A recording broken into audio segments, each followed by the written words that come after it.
Microwave's red. Sleeves are a little bit red. Got a red face after that shift. And tonight's menu, we have sweet chana paneer, which is also a little bit red. Orange at a push, I suppose. Can you hear that police siren? If you can hear that police siren, don't worry, it's just Glasgow. I'm having sweet chana paneer for dinner tonight. And it's a cheese, an acid set cheese that doesn't actually have a boiling point. So you can't melt it, it's unmeltable.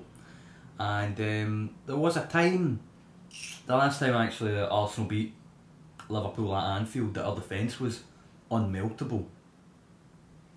We had Per Mertesacker and Thomas Vermaelen started that day.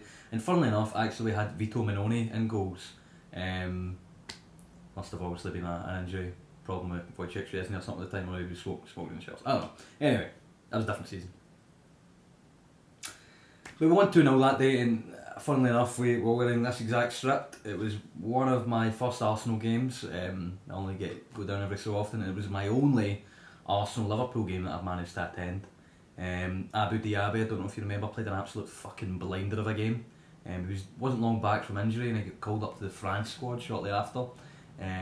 He put in a really quite elegant performance that day, I seem to remember.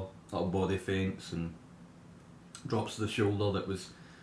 Brendan Rodgers had just taken over at the time, so Liverpool were kind of starting to do the high press, because I think previously they were under Kenny Dalglish for a bit. And he didn't really have much tactical nous left over from fucking, you know, the 90s, 80s, well.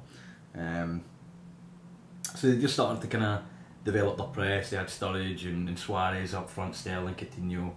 And Abu Dhabi was a walk in the park, really. So I think last night actually I forgot to mention Danny Ceballos in my piece, and I do think he'll be integral if we get anything from Anfield at the weekend. His ability to beat the press with his dribbling will be key, I think, to do that. So just reminded me a wee bit, if he could put in a performance worthy of Abu Dhabi a la 2012 post, you know, when he had like 4 new ankles or whatever,